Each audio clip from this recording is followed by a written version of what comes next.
जूते पॉलिश करने वाला लड़का जो बना दुनिया का महान फुटबॉलर। एडसन अरांटेस की जिंदगी की सच्ची कहानी जो आपके अंदर हिम्मत और आत्मविश्वास भर देगी।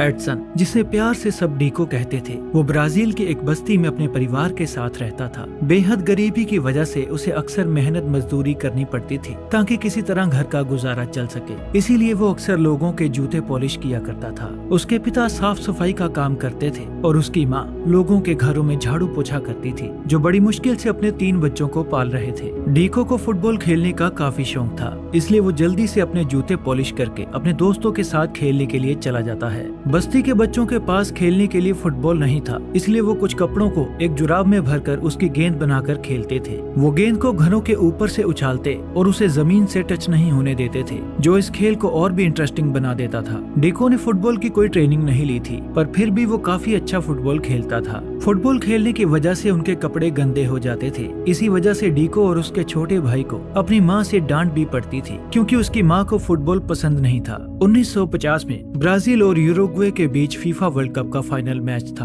और एक रेस्टोरेंट में कुछ लोग उस मैच की कमेंट्री सुन रहे थे, जिसमें डीको के पिता भी बैठे थे। बस्ती के बच्चे भी उस रेस्टोरेंट की छत पर चढ़कर उस मैच की कमेंट्री सुन रहे थे। सबको ब्राजील की टीम से बहुत उम्मीदें थी और सब ब्राजील की जीत के लिए दुआ कर रहे थे, पर बदकिस्मती से ब्राजील वो गेम हार जाता है और डीको के पिता दुखी होकर रोने लगते हैं। अपने पिता को रोता हुआ देखकर डीको भी रोने लगता है। फिर वो उनसे कहता है, बाबा, मैं वादा करता हूँ कि एक दिन मैं ब्राजील के लिए वर्ल्ड कप जरूर जीतूंगा। पर उसके पिता उसे अपनी माँ की बात सुनने के लिए कहते हैं और अपनी पढ़ाई पर ध्यान देने के लिए कहते हैं। अगले दिन डीको की माँ उसे अपने साथ एक बंगले की साफ सफाई करने के लिए ले जाती है। वहाँ वो उसे बताती है कि डीको के पिता बहुत अच्छे फुटबॉलर थे, लेकिन चोट लगने की वजह से उनका सारा करियर बर्बाद हो गया। किसी ने फाइनेंशियली उनकी सपोर्ट नहीं की और अब गरीबी की वजह से उन्हें टॉयलेट साफ करने पड़ते हैं। इसी वजह से वो डीको को फुटबॉल खेलने से मना करती थी। जैसे ही वो थोड़ी देर के लिए किचन से बाहर जाती है, कुछ लड़के वहाँ आ जाते हैं जो एक फुटबॉल टूर्नामेंट में अपने फेवरेट फुटबॉलर की तरह खेलने की बात कर रहे थे। डीको कहता है कि वो भी पेले की तरह खेलेगा।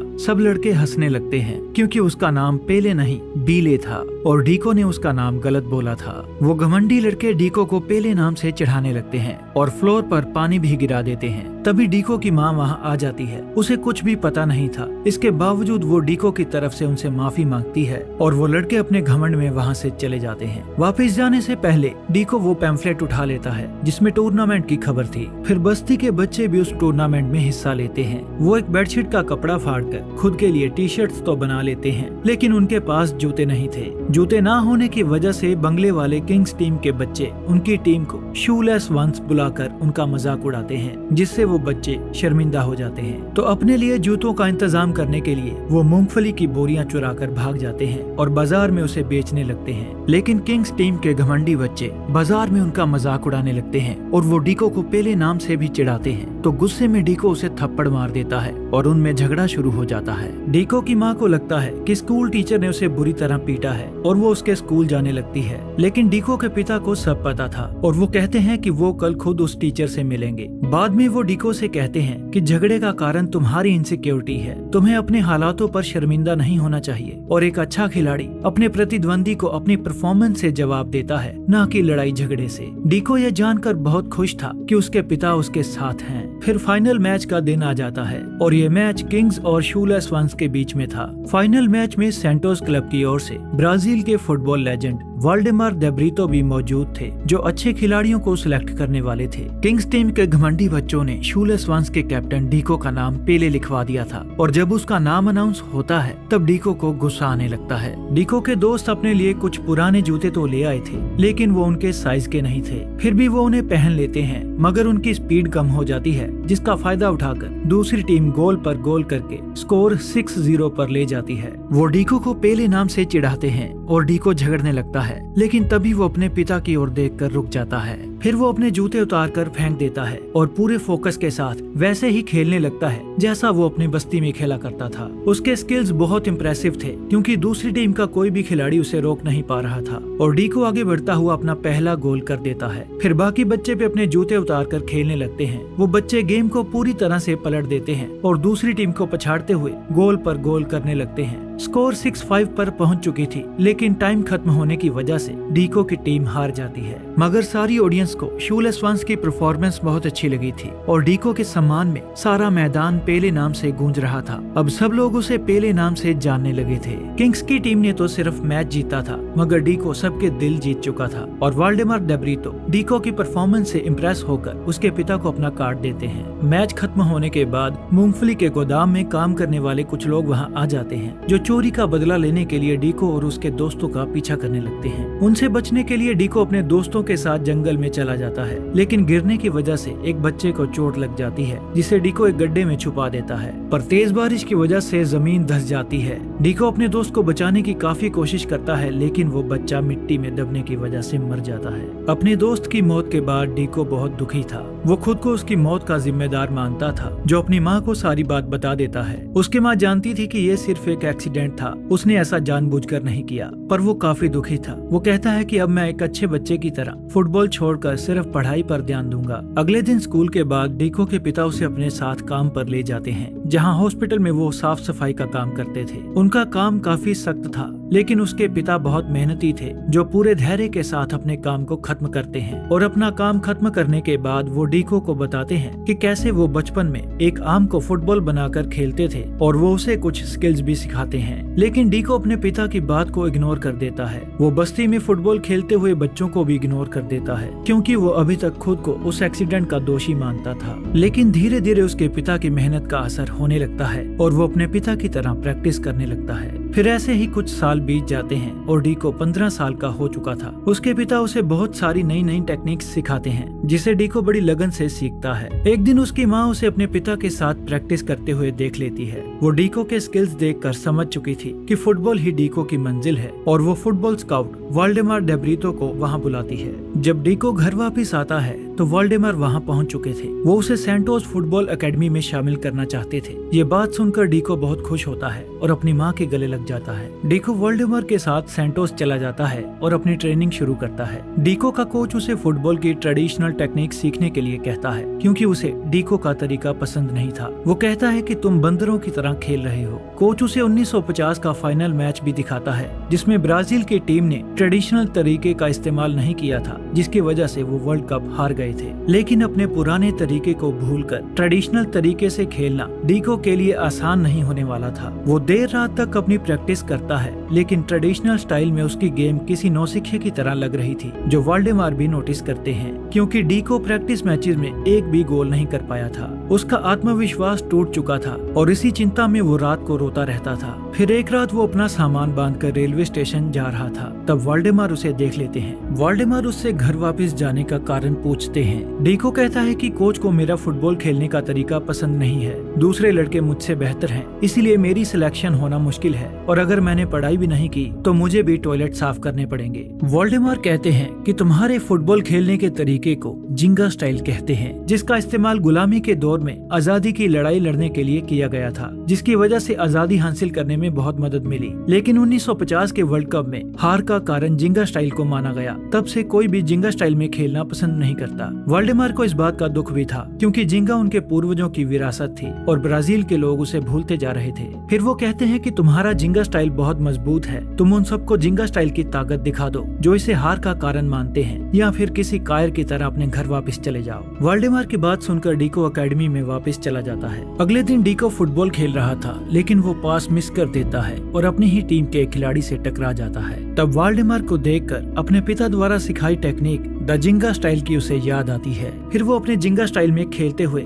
गोल पोस्ट की ओर बढ़ने लगता है और वो फुटबॉल को हवा में उछालकर अपना पहला और बेहतरीन गोल कर देता है। उसका ये स्टाइल देखकर कोच उसे अपने पास बुलाता है। डीको उससे माफी मांगता है, लेकिन कोच को ये स्टाइल अच्छा लगा था और वो कहता है कि ऐसा फिर से करो। वो उस मैच में लगातार 4 गोल कर देता है, जिसकी खबर अखबार में भी छपती है। अब वो मशहूर होने लगा था और उसकी प्रमोशन जूनियर टीम में भी हो चुकी थी। जूनियर टीम में भी डीको की बेहतरीन परफॉर्मेंस को देखकर उसकी पॉपुलैरिटी बढ़ने लगी थी और एक दिन उसे पता चलता है कि उसे जूनियर टीम से सीधा प्रो टीम में सिलेक्ट कर लिया गया है। सिर्फ 15 साल की उम्र में डीको प्रो टीम में खेलने लगा था, जिसे खूब प्यार मिल रहा था। फिर एक दिन डीको अपनी फैमिली से मिलने जाता है। वो अपने पिता को फुटबॉल की कमेंट्री सुनने के लिए रेडियो गिफ्ट करता है और अगले दिन जब वो उस रेडियो पर वर्ल्ड कप कप के लिए नेशनल टीम सिलेक्शन के बारे में सुन रहे थे, तब उन्हें पता चलता है कि 16 साल के एडसन यानी डीको को भी टीम में सिलेक्ट कर लिया गया है। उसके पिता बहुत खुश थे। फिर उसके पिता उसे बताते हैं कि वो जिंगा स्टाइल में फुटबॉल खेला करते थे, लेकिन एक मैच में डाउट और इनसिक्योरिटी की वजह से वो शॉट नहीं मार पाए और उन्हें इंजरी हो गई, जिसके बाद उनका करियर खत्म हो गया। वो डीको से कहते हैं डाउट्स और इनसिक्योरिटी की जिंगा स्टाइल में कोई जगह नहीं है। वो उसे पेले नाम की टी शर्ट दिखाते हैं और कहते हैं कि जब लोग तुम्हें नीचा दिखाने की कोशिश करेंगे और तुम्हारे खेलने के तरीके पर सवाल उठाएंगे, तब तुम्हें खुद पर पूरा भरोसा होना चाहिए, किसी तरह का डाउट, इनसिक्योरिटी या शर्मिंदगी नहीं। इसके बाद डीको अपनी नेशनल टीम से मिलता है जो काफी फ्रेंडली थे, लेकिन वहाँ वो बंगले वाला लड़का जोज एल्टफीनी भी था और डीको का उसके साथ कंपटीशन था, क्योंकि कोच उन दोनों में से किसी एक को सिलेक्ट करने वाला था। जोज को अपनी इटालियन बैकग्राउंड और अपने फुटबॉल के ट्रेडिशनल स्टाइल पर काफी घमंड था, जो माइक पर डीको और बाकी खिलाड़ियों का मजाक उड़ाता है क्योंकि वो जिंगा स्टाइल में खेलते थे। उसकी वजह से रिपोर्टर्स जिंगा स्टाइल पर सवाल उठाते हैं, पर कोच कहता है कि हम ट्रेडिशनल स्टाइल में ही खेलेंगे क्योंकि हम जिंगा की वजह से 1950 में हार गए थे। अपने ही देश में वो खिलाड़ी खुद को पिछड़ा हुआ महसूस कर रहे थे क्योंकि कोच दूसरे खिलाड़ियों को उनसे ज्यादा सिविलाइज्ड मानता था। फिर कोच डीको से कहता है कि मैंने ब्राजील के प्रेसिडेंट से वादा किया है कि हम जिंगा स्टाइल में खेलने की गलती दोबारा नहीं करेंगे। फिर वो उस पर चिल्लाते हुए कहता है सेंटोस में जिंगा स्टाइल तुम्हारे लिए काम कर गया था, लेकिन इंटरनेशनल मैच में जिंगा स्टाइल बिल्कुल भी नहीं चलेगा क्योंकि वो जिंगा को जंगलियों का स्टाइल मानता था। डीको बाकी प्लेयर्स के साथ ट्रेडिशनल यूरोपियन वे में प्रैक्टिस करने लगता है, लेकिन ट्रेडिशनल वे में उसकी परफॉर्मेंस कुछ खास नहीं थी। फिर एक दिन मैच के दौरान कोच प्लेइंग 11 की सिलेक्शन करने वाला था, तब डीको का जोस के साथ कंपटीशन हो जाता है। जोस ट्रेडिशनल स्टाइल में काफी तेज था, जो बड़े आराम से डीको को बीट कर देता है। बदले में डीको अपने जिंगा स्टाइल में खेलने लगता है, लेकिन उसके घुटने में चोट लग जाती है। फिर डीको फोन पर अपनी माँ से माफी मांगते हुए कहता है कि मुझे आपकी बात सुननी चाहिए थी। उसे डर था कि कहीं उसे भी अपने पिता की तरह टॉयलेट साफ न करने पड़े, पर उसकी माँ कहती है कि ये सिर्फ तुम्हारा नहीं बल्कि हम सबका फैसला था और ये बिल्कुल सही था, हम सब तुम्हारे साथ हैं। फिर उसका चेकअप करने के बाद डॉक्टर बताता है कि वो इस सीजन में खेल नहीं पाएगा, लेकिन अब डीको को रिप्लेस नहीं किया जा सकता था क्योंकि बहुत देर हो चुकी थी। तभी रेडियो पर न्यूज आती है जिसमें वो कहते हैं कि ब्राजील के प्लेयर्स अभी भी अपनी गलतियों से कुछ सीखे नहीं हैं क्योंकि जिंगा की वजह से उनके एक प्लेयर को चोट लग चुकी है। इस खबर से कोच और बाकी प्लेयर्स डीको से नाराज थे। फिर 1958 का वर्ल्ड कप शुरू हो जाता है। डीको टीवी पर हर मैच को ध्यान से देखता है और अपने घुटने को जल्दी ठीक करने की हर संभव कोशिश करता है। ब्राजील की टीम शुरुआत में अपने कुछ मैचेस जीत जाती है, लेकिन उनका एक मैच काफी खतरनाक होता है जिसमें ब्राजील की टीम के मेन प्लेयर्स घायल हो जाते हैं और जोज एल्टफीनी भी घायल हो जाता है। अब कोच के पास कोई ऑप्शन नहीं थी, इसीलिए वो डीको को खेलने के लिए कहता है। डीको पूरी तरह से फिट नहीं था, लेकिन कोच उसे खुद को फिट दिखाने के लिए कहता है। डॉक्टर उसे जिंगा स्टाइल में ना खेलने की सलाह देता है क्योंकि उसका घुटना अभी काफी कमजोर है। फिर डीको पहली बार वर्ल्ड कप खेलने के लिए जाता है, जिसे टीवी पर देखकर उसके पिता प्राउड फील कर रहे थे, लेकिन स्टेडियम में सब लोग जिंगा की वजह से डीको का मजाक उड़ा रहे थे। कमजोर घुटने की वजह से डीको ठीक से खेल नहीं पाता, जो अपने पास मिस कर देता है। बावजूद इसके ब्राजील की टीम अपना पहला गोल कर देती है और वो मैच जीतकर सेमीफाइनल्स में पहुंच जाते हैं। सेमीफाइनल में उनका मुकाबला फ्रांस के साथ था, जिसमें फ्रांस के प्लेयर्स डीको से बड़ी आसानी से गेंद छीन लेते हैं और फर्स्ट हाफ में अपना पहला गोल कर देते हैं। इंटरवल के दौरान वो अपनी टीम के घायल खिलाड़ियों को देखता है और जोस के पास चला जाता है जो अकेला बैठा था। डीको उसे कहता है कि मैं तुम्हारी तरह नहीं खेल सकता, अगर तुम्हारी टांग ठीक है तो तुम मेरी जगह खेल सकते हो। लेकिन जोस कहता है कि प्रॉब्लम मेरी टांग में नहीं बल्कि मेरे दिमाग में है। वो कहता है कि मैं हमेशा से ही एक यूरोपियन बनना चाहता था, लेकिन मेरी सारी जिंदगी एक झूठ थी क्योंकि मैं शुरू से ही एक ब्राजीलियन था और ब्राजील का सबसे खूबसूरत हिस्सा है द जिंगा स्टाइल, जिसकी आज के मैच में बहुत जरूरत है। उसकी ये बात डीको को काफी मोटिवेट करती है। फिर सेकंड हाफ में डीको अपने जिंगा स्टाइल में खेलने लगता है। वो ना तो कोच की बात सुनता है और ना ही डॉक्टर की, क्योंकि वो अपने दिल की बात सुन रहा था। डीको बड़ी तेजी से गोल पोस्ट की ओर बढ़ता है और गेंद को हवा में उछालकर गोल कर देता है। फ्रांस की टीम डीको की टेक्निक्स को समझ नहीं पा रही थी, जिस बात का फायदा उठाकर डीको गोल पर गोल करके ब्राजील को वर्ल्ड कप फाइनल में ले जाता है। लेकिन उनका फाइनल मैच सबसे स्ट्रॉन्गेस्ट टीम स्वीडन के साथ था। फिर कोच उन्हें बताता है कि स्वीडन की टीम अपनी स्ट्रेटेजिक फॉर्मेशंस के जरिए हर मैच जीत जाती है। वो उन्हें स्वीडन के सारे सारे फॉर्मेशंस की प्रैक्टिस करवाता है और सिर्फ ट्रेडिशनल स्टाइल में खेलने के लिए कहता है। स्वीडन की टीम हर तरफ से ब्राजील से बेहतर थी, जिसमें उनका एक्सपीरियंस, सोफिस्टिकेशन, स्ट्रेटेजी और स्ट्रेंथ के साथ साथ उनका घिनौना गेम प्ले भी शामिल था, क्योंकि वो दूसरे प्लेयर्स को बुरी तरह से जख्मी करने में माहिर थे और अब उनके निशाने पर डीको था। प्रेस कॉन्फ्रेंस के दौरान स्वीडन का कोच कहता है कि ब्राजील की टीम 1950 की तरह ही हार जाएगी। वो ब्राजीलियन खिलाड़ियों को एबनॉर्मल बोलकर उनका मजाक उड़ाता है, क्योंकि किसी की कलाई थोड़ी मुड़ी हुई थी, किसी की एक टांग दूसरी से छोटी थी और किसी के हाथ की एक उंगली नहीं थी। सब लोग उन पर हंसने लगते हैं और नाराज होकर ब्राजील का कोच वहां से चला जाता है। फिर डीको के पिता उसे बताते हैं कि 1950 में भी ऐसा ही हुआ था, जिसकी वजह से खिलाड़ियों में सेल्फ डाउट्स आ गए थे और उनका कॉन्फिडेंस गिर गया था। वो डीको को किसी भी तरह के डाउट से सावधान कराते हैं, क्योंकि टीम के प्लेयर्स उसे पेले नाम से बुलाने लगे थे। वो कहते हैं कि ये एक इशारा है, क्योंकि स्वीडन ब्राजील के एक एक प्लेयर का आत्मविश्वास तोड़कर उनके यूनिटी को तोड़ना चाहता है। इसीलिए वो उसे अपनी टीम को एकजुट करने के लिए कहते हैं। अपनी टीम को एकजुट करने के लिए वो उन्हें फुटबॉल को होटल से लेकर पास वाले लाइट हाउस तक ले जाने के लिए चैलेंज करता है। पहले तो सब इसे बचकाना कहते हैं, लेकिन जोश के साथ देने पर सब मान जाते हैं। फिर वो एक दूसरे को पास देने लगते हैं और बिना फुटबॉल को जमीन से टच किए उसे होटल से बाहर लाइट हाउस तक ले जाते हैं। डीको का ये प्लान काम कर जाता है, जो टीम में नया उत्साह भर देता है। फिर उनका कोच वहाँ आता है और कहता है कि अगर हम वैसे ही खेलेंगे जैसा मैंने तुम सबको सिखाया है तो हम हार जाएंगे। वो ऐसा इसलिए कहता है क्योंकि उसने होटल में अपनी टीम को जिंगा स्टाइल में खेलते हुए देखा था, जो बहुत बेहतरीन था। कोच कहता है कि हर ब्राजीलियन खिलाड़ी की रगों में जिंगा स्टाइल है, जो हम सबको एकजुट करता है। पता नहीं कल हम जीतेंगे या नहीं, लेकिन कल हम सारी दुनिया को ब्राजील का असली स्टाइल, द जिंगा स्टाइल, दिखा देंगे। फिर अगले दिन वर्ल्ड कप के फाइनल मैच के लिए पूरी दुनिया काफी एक्साइटेड थी। उस मैच से पहले डीको अपने बचपन की टी शर्ट पहनता है जिस पर पेले लिखा था। ऐसा वो अपने सेल्फ डाउट खत्म करने के लिए करता है, क्योंकि पेले उसकी कमजोरी नहीं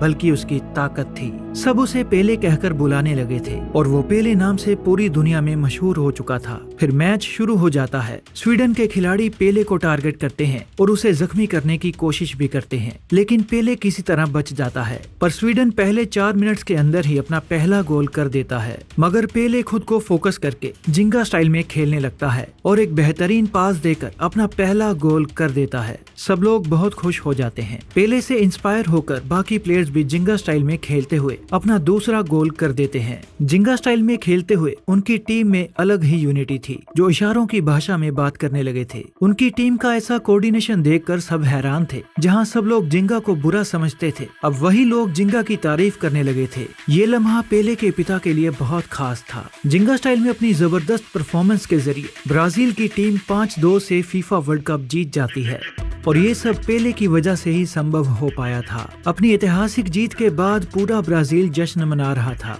8 साल पहले अपने पिता से किए वादे को पेले ने पूरा कर दिखाया था। 17 साल के पेले इतिहास के यंगेस्ट प्लेयर थे, जिन्होंने न सिर्फ वर्ल्ड कप खेला बल्कि जीता भी। आगे चलकर पेले ने ब्राजील की टीम के साथ 1962 और 1970 का वर्ल्ड कप भी जीता। पेले एकमात्र खिलाड़ी हैं जिन्होंने 3 वर्ल्ड कप टाइटल जीते हैं और उनके नाम सर्वाधिक 1283 गोल्स करने का रिकॉर्ड भी शामिल है। उनकी वजह से ही जिंगा स्टाइल की खूबसूरती पूरी दुनिया को पता चली और आज जिंगा स्टाइल फुटबॉल का सबसे पसंदीदा स्टाइल बन चुका है। मुश्किलों से भरा पेले का सफर हमें अपने लक्ष्य के प्रति कड़ी मेहनत, दृढ़ता, त्याग और सबसे बढ़कर अपने डाउट्स और इनसिक्योरिटीज को भूलकर अपने आप और अपने काम से प्यार करना सिखाता है। अगर आपको ये वीडियो अच्छी लगी है तो इस वीडियो को लाइक करें, हमारे चैनल को सब्सक्राइब करें और कमेंट्स में अपने व्यूज जरूर बताएं।